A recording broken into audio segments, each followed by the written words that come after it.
Selamat sore teman-teman. Perkenalkan, nama saya Misal Preti Cecilia dengan NIM 21511244026 dan teman saya Kansa Zahra dengan NIM 21511244040. Di sini kami akan mewawancarai penanggung jawab dari BBM Meropol cabang Seturan. Ayo ikuti kami. Bebek Meropol Seturan Yogyakarta beralamat di Jalan Kledokan Babarsari nomor 12-16, Tempel Catur Tunggal, Kecamatan Depok, Kabupaten Sleman, Daerah Istimewa Yogyakarta. Bebek Meropol berasal dari Solo dan sudah membuka 2 cabang di Yogyakarta dan juga di Semarang yang berada di Seturan dan Jalan Kaliurang. Pemilik dari Bebek Meropol yaitu Bapak Fileo Nyoto Handoko. Untuk cabang Seturan sudah berdiri dari tahun 2016. Warung Bebek Meropol memiliki banyak aneka menu masakan bebek maupun ayam, mulai dari nasi bebek meropol, nasi ayam meropol, nasi bebek blondo, nasi bebek kremes, yang mana itu semua merupakan menu paketan karena sudah termasuk minum dan nasi. Ya, perkenalkan, nama saya Kansa Zahra dengan teman saya Misal Preti. Kami dari mahasiswa UNY Universitas Negeri Yogyakarta, jurusan Teknik Boga. Sebelumnya saya di sini minta izin untuk melakukan wawancara guna memenuhi tugas pemasaran dari Bapak kita. Kalau boleh tahu kami berbicara dengan Mas siapa gitu? Saya Abdi Muhammad. Kebetulan saya penanggung jawab di Bebek Meropol Jogja.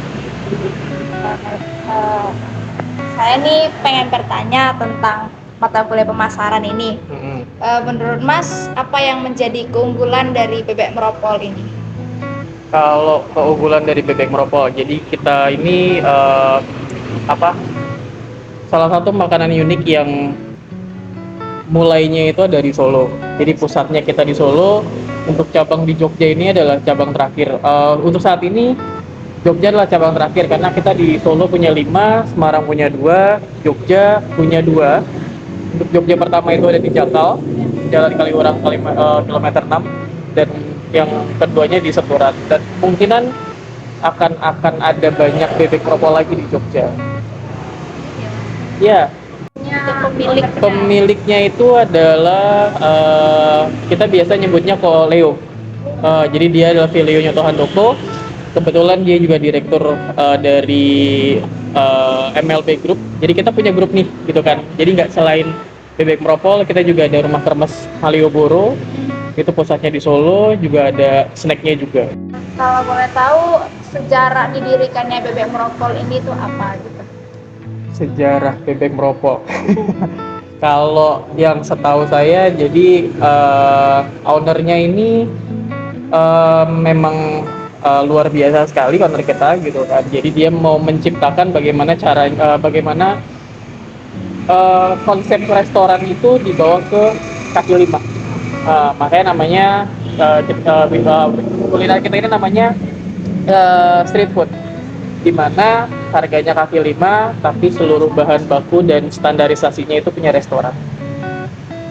Kalau boleh tahu ini berdirinya sejak kapan, Mas?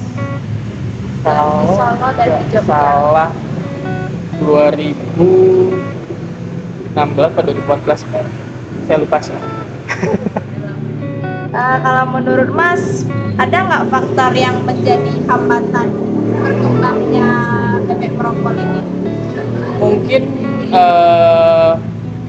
dari lokasi bisa gitu kan, karena kan lokasi juga mendukung dari segi customernya datang juga gitu kan. Kalau memang tidak ada lahan parkir yang cukup luas gitu kan, atau jalannya juga mungkin kalau misalkan kita buat di pinggir jalan raya yang antar provinsi, mungkin kan mobilnya cukup lumayan kencang gitu kan, jadi itu agak susah juga. Lalu menurut Mas, beberapa waktu ke depan, seperti bulan depan atau tahun depan atau beberapa tahun lagi, apa mungkin ada kemungkinan untuk membuka cabang baru gitu? Pasti. Dalam waktu dekat? Kita memang ekspansinya Jogja itu kita punya 5 atau 6. Jadi Jawa Tengah ini kemungkinan kita akan coba untuk Jawa Tengah dulu gitu kan, untuk memperbanyak Jawa Tengah dulu, baru nanti kalau memang sudah Jawa Tengah sudah terisi penuh, kita akan coba ke Jabodetabek. Kalau misalnya ke luar Pulau Jawa gimana? Ada kemungkinan nggak? Iya, paling kita ngambilnya Jabodetabek di Jakarta. Jabodetabek. Karena di sana itu peluangnya cukup lumayan tinggi ya. Lalu ini kan selama BBM Meropol dibuka kan pasti sudah banyak tren-tren yang terjadi gitu ya Mas. Apa ada salah satu dari tren tersebut yang menyebabkan kerugian gitu di BBM Meropol? Untuk saat ini puji Tuhan di BBM Meropol apa ya, stabil sih. Stabil karena kan jarang ada restoran unik kayak kita gitu kan. Kebanyakan bebek penjual bebek goreng itu cuman bebek goreng selesai gitu kan. Sedangkan kita kan di sini ada menunya banyak, ada bebek, ada ayam gitu kan. Dan yang dicari itu adalah bumbu hitam, bumbu blondo ya, karena bumbu blondo memang unik dari yang lainnya ya gitu. Beda sama yang pada umumnya gitu. Ini bertanya lagi, dalam penerimaan SDM atau tenaga kerja, apakah diperlukan keahlian khusus atau hanya berpatokan pada kerajinan, kejujuran, dan sifat lainnya saat bekerja? Kalau untuk SDM, ya kita sebenarnya untuk SDM ada kriterianya juga gitu kan, karena kan kita juga ada tesnya juga, ada interviewnya juga gitu kan, dan kita lebih ke karakter seseorangnya gitu, karena bagaimanapun juga karakter itu menentukan sih gitu kan. Misalkan kamu baik, kamu rajin, tapi kalau karaktermu terhadap sesama tidak oke gitu kan, itu akan merusak semuanya. Oh berarti nggak harus kayak misalnya ada skill atau pengalaman di bekerja di restoran Kalau gitu. pengalaman itu bisa jadi sebagai tolak ukur kita juga gitu kan. Cuman kalau yang namanya skill itu bisa diasah Mbak. Ya. Jadi misalkan kayak kalian bekerja dimanapun, hal pertama yang paling utamakan adalah attitude. Bagaimana attitude kalian itu akan membawa kalian kemanapun itu. Iya. Kalau skill itu bisa. Berarti kayak nggak ada kayak misalnya minimal SMA atau minimal SMK gitu nggak ya Mas ya? Bisa semuanya di sini. Kecuali minimal SMA ya. Oh iya, Minimal SMA. Apakah ada kondisi dan keadaan khusus yang mungkin dapat memberikan peluang penghasilan yang lebih besar? Kondisi kayak misalnya lagi libur lebaran gitu atau lagi tren apa gitu, jadi penghasilan di BBM Meropol ini lebih besar gitu. Iya. Atau stabil aja. Kalau untuk itu sih pasti ya gitu kan. Apalagi kalau misalkan kita udah kita kan bergabung sama ojol nih. Iya, Nah, iya. ojol ini kan berpengaruh besar sekali untuk kuliner-kuliner di Indonesia ya gitu kan. Banyak promonya juga gitu kan. Apalagi hari ini kalau nggak salah 11.11. Iya, 11. Nah, ini pasti ramai banget. Kalau bagaimana cara Bapak mempromosikan bisnis ini? lewat sosial media atau Kebetulan kita punya tim marketing sendiri Mbak. Ya, karena kita berpusatnya di Solo. Jadi tim marketing, baik digital marketing semuanya itu semuanya dari Solo. IG, FB semuanya dari Solo. Apakah ada perbedaan dalam proses produksi sebelum dan sesudah masa COVID, dan pada saat COVID itu bagaimana gitu? Kan 2 tahun nih Mas COVID. Ya. Kita sempat ngedrop juga sih gitu. Kita berusaha untuk tetap menjaga kualitas kita, tetap menjaga service excellent-nya kita untuk bisa bersaing dengan banyak usaha. Karena kebanyakan teman-teman atau kolega-kolega dari BBM Meropol itu banyak yang gulung tikar juga sih. Tapi kita malah di saat COVID ini kita buka cabang lagi gitu. Berarti masa COVID bukan sebagai penghalang ya Mas, bukan ada penutupan cabang, malah membuka cabang baru. Iya, benar. Kita berusaha untuk ekspansi lebih sih. Ada lagi nggak Mas? Kayak misalnya nanti ke depannya kan ini bakalan banyak yang ngekos lagi gitu, kayak perlu nggak makanan yang beku, misalnya bebek yang setengah Frozen matang gitu. frozen kayak gitu-gitu? Kebetulan kita juga ada menu tersebut gitu kan. Jadi dari dulu itu kita sudah ada yang namanya bebek frozen, ayam frozen gitu kan. Cuman mungkin dari setiap daerah atau dari setiap kota yang di tiap cabang nggak semua orang mau atau orang bisa beli itu gitu kan.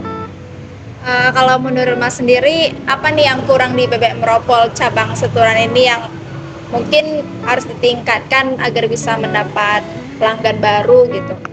Kalau untuk Seturan, kalau mungkin kita kekurangan di lahan parkir ya Mbak. Kebetulan lahan parkir kita cuma segini, sedangkan yang masuk itu area mobil semua. Jadi kalau misalkan jam 3, di atas jam 5 mungkin toko masih bisa tutup, masih bisa buat tempat parkir. Tapi kalau misalkan jam-jam segini Susah. Itu kalau jam segini itu mobilnya, kalau ada mobil gitu bisa di mana ya Mas? paling di sini, jadi motor kalian geser. Oh iya. Nah, tapi kan kalau misalkan cuman satu mobil bisa ya gitu kan. Tapi kan kita nutupin pintu nih. Iya, jadi nggak kelihatan gitu ya. Benar. Gitu kan. Nah, kita cuman kurang di lahan parkir doang di sini. Nah, kalau menurut Mas nih kan di masa yang akan datang nih kemungkinan ada yang mungkin kayak mencontek gitu tentang Bebek Meropol ini kan. Kira-kira ada nggak yang perlu dikembangkan tentang makanannya agar bisa tetap menjadi yang terunggul gitu? Maksudnya orang lain nyontek kita? Iya. Kalau sebenarnya dari dulu juga sudah pernah ada yang mencoba untuk kayak meniru, ada bebek protol segala macam. Cuman dari pihak kita sudah mempatenkan bebek meropol. Jadi untuk semua yang mencoba mencontek kemungkinan dia nggak bisa.